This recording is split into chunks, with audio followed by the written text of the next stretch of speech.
নমস্কার বন্ধুরা, পিঙ্কি রান্নাঘরে তোমাদের অনেক অনেক ভালোবাসা রইল। তো চলো আজকে একটা নতুন রান্না তোমাদের সাথে শেয়ার করতে চলছি। আর এটা কিন্তু সবার ফেভারিট, একদম বাচ্চা থেকে বড় সবার খুব ভালো লাগবে।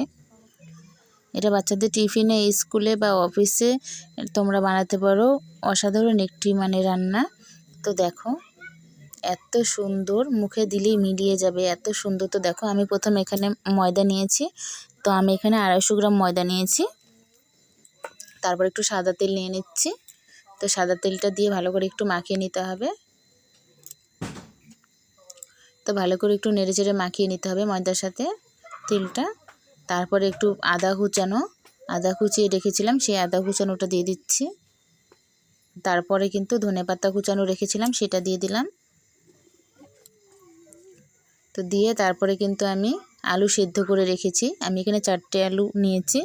4টে আলু সেদ্ধ করে রেখেছিলাম, সেগুলো কিন্তু এখানে সেদ্ধ আলুটা দিয়ে দিলাম। দিয়ে কিন্তু ভালোভাবে দেখো ময়দার সাথে মেশাতে হবে। তো এই মেশানোটা যত ভালো হবে তাহলেই কিন্তু আটার ডোটা যেরকম তৈরি করবে, আর তাহলে কিন্তু এই রেসিপিটাও কিন্তু টেস্টি হবে। ঠিক আছে বন্ধুরা, আর স্কিপ করে দেখবে না, পুরো ভিডিওটা দেখো, তাহলেই কিন্তু A to Z সব দেখতে পাবে। তো আমি এখানে পেঁয়াজ কুচানো নিলাম, আর এখানে আমি কড়াই বসিয়ে দিলাম। তোমরা ননস্টিকের তাওয়াতে করতে পারো, আমি এখানে কড়াইতে করছি।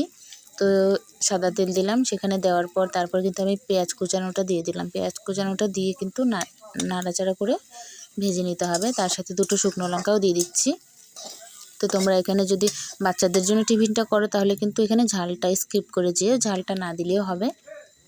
তো তারপর দেখো হলুদ লবণ দিয়ে দিলাম একটু পরিমাণ মতো, দিয়ে তারপরে কিন্তু এটা নামিয়ে দিচ্ছি। তো দেখো একবারে ডাইরেক্ট ময়দার উপর ঢেলে দিলাম। তো দিয়ে ভালো করে কিন্তু হাতের সাহায্যে ময়াম দিয়ে মিশিয়ে নিতে হবে। আর এখানে শুকনো লঙ্কাটাও ভেঙে ভেঙে মিশিয়ে দিতে হবে। তারপরে দেখো একটু জিরের গুঁড়ো, ধনের গুঁড়ো ছিটিয়ে দিলাম উপর দিয়ে।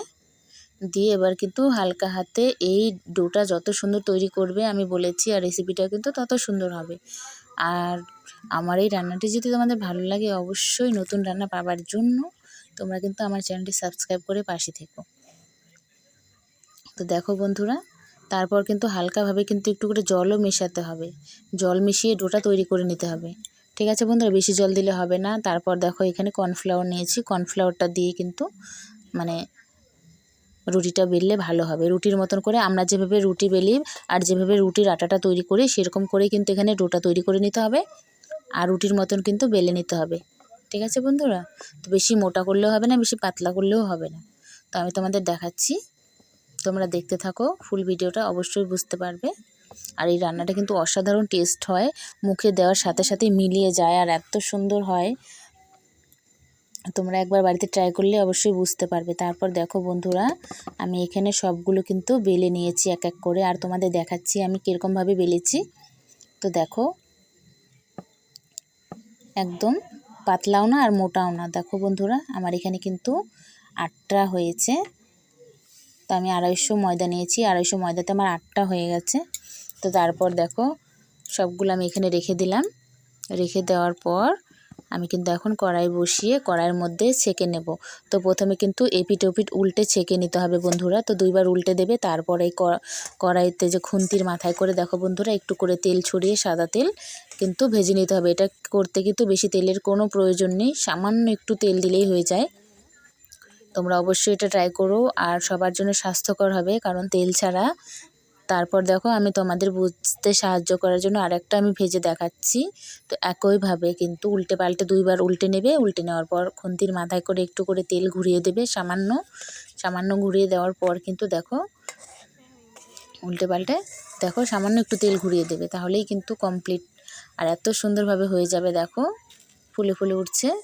তো দেখছো বন্ধুরা, অবশ্যই তোমরা বাড়িতে ট্রাই করো, ভালো লাগবে রেসিপিটা। আর নতুন নতুন রান্না পাওয়ার জন্য কিন্তু আমার চ্যানেলটা সাবস্ক্রাইব করে পাশে থেকো। ভালো লাগলে অবশ্যই। তো এক এক করে আমি কিন্তু সবগুলো এখন ভেজে নিলাম। তো অসাধারণ টেস্টি, পাশে থেকো।